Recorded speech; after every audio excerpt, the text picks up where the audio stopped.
Thank you, Mr. Chairman. And I want to follow up on a thread of questioning from Congresswoman Jackson Lee regarding foreign entities and foreign interests.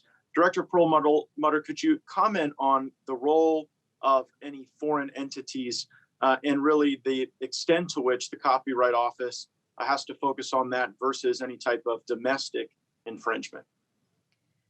Well, as you suggest, Congressman, a lot of the infringement that copyright owners face these days comes from abroad, and that is clearly a major issue.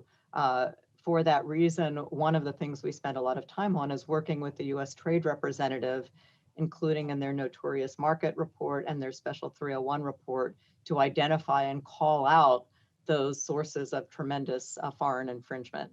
And then the administration takes various types of action to try to address those sources.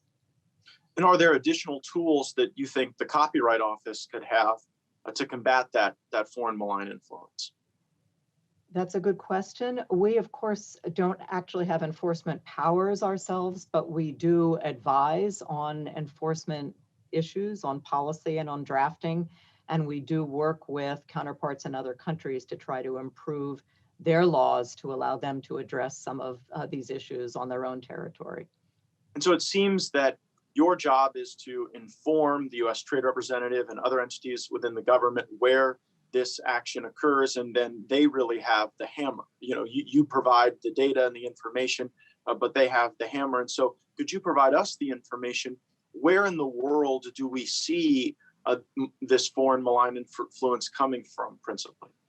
Well, I would refer you primarily to the Special 301 report that USTR just released, which identifies very clearly where the main areas of concern are and actually ranks them in terms of the level of danger.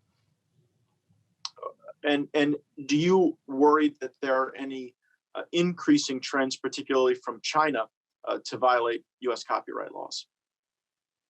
The issue of infringement and infringing product coming into the United States, certainly China is a major player. I think it is something that the government as a whole continues to keep a very close eye on, and that includes, of course, looking at how and to what extent China is implementing phase one of the trade agreement struck with the United States in the last administration. Thank you very much, Mr. Chairman. I yield back.